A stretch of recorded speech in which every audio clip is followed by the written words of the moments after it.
Good morning mga farmers. Abono ulit tayo dito sa ating pipino.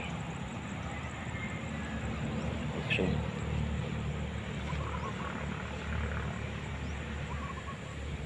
pangatlong abono. Edad ay 11 days. May palabas na siyang balbas, baging, no?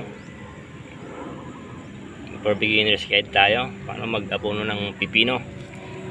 11 days, dapat kahapon tayo nakapagpakain.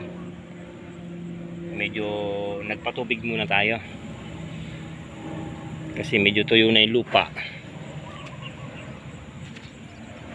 Matagal din yung magpatubig kasi ingat yung pagpapatubig dito kung anong malilit pa, no? Yan yung itsura ng cucumber.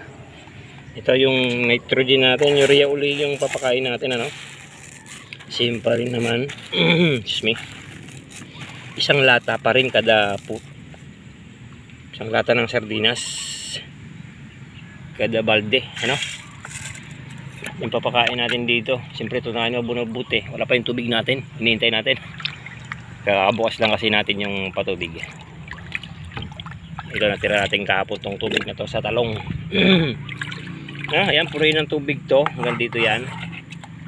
Siyempre ang pagpapakain dahil 11 days na siya. Isang lata na ang ididilig sa puno, ano? Rekta sa puno. Mabisa na yung isang lata lang na urea.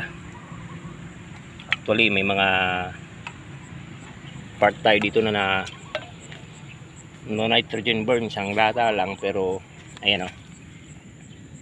Yan tinatawag na yung namumuti yung dulo ng dahon. Ganyan ka powerful si nitrogen, ano? Isang lata lang ginagamit natin pero nasusunog yung dulo, no?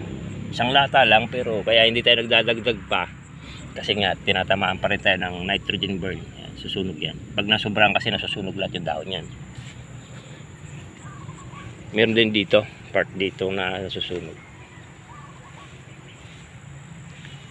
Yan yung itsura ni cucumber ngayon. Dito sa may pilapil nilagyan din natin, ano? Tapos ito naman yung kinain ng susok. Pag ganito lang kasi land preparation, siyempre yung mga puhol hindi natatanggal, hindi na nadidistract yung kinalalagyan, kaya minsan may nakakain. Suso, malalaki yung suso, no? Tapos ang ginawa natin kahapon, nagtayo ng trellis kasi aabutin na tayo nito. Ganyan na itsura sa 11 days, ano? Ganyan lang tayo mag-alaga ng cucumber, ano? Nitrogen, isang lata lang pinapakain natin, kalas isang lata kada puno. Ito naman yung kabila, mahabol din. Para doon sa mga ngayon lang napadpad sa ating channel, ito ay Mega C, ano?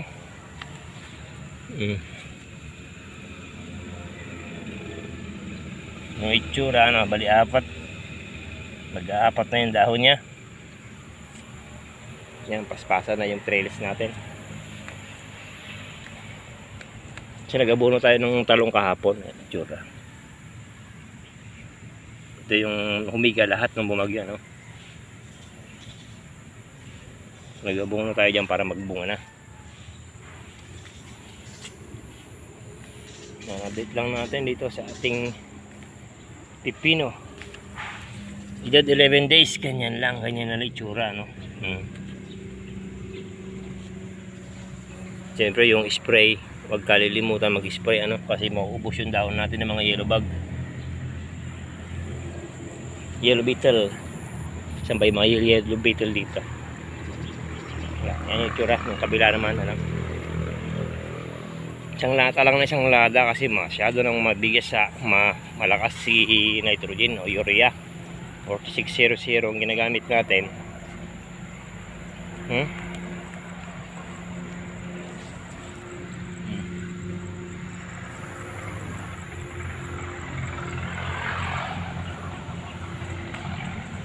Ay nako, halos pare-parehas lang ano. Excuse me.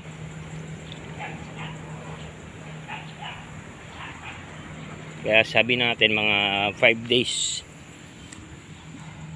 5 days, mga 4 days palalabas na yung galamot, pero mas maaga siyang lumabas ngayon. Yung iba naman medyo maliliit pa. Tapos na out of place to. Nalaglag yung buto. Tumubo na dyan. Yan. Ang pipino madali lang tumubo. Ito nalaglag lang, pero ililipat natin yan. Ayan, mauga-uga yung puno. Hindi nakabaon. Tumubo agad. Ay nako. Ngayon yung itsura. Mag-aabono tayo. Hintayin lang tubig. Ayan. Isang lata lang na nitrogen ano. Meron din dito. Dito kasi yung talong na medyo nabawas-bawasan na. Ayan. Marami din dyan.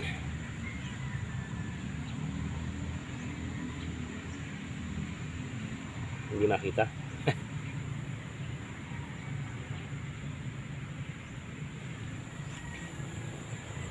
Tapos mag-umpisa na tayong maglagay ng tali dito sa ating pagapangan.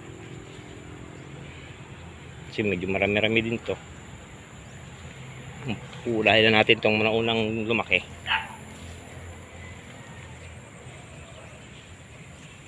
No, 11 days update lang natin. Saka yung abono natin ay urea pa din ano. Hindi pa tayo naglalagay ng complete para mabilis yung paglaki, pag-arangkada.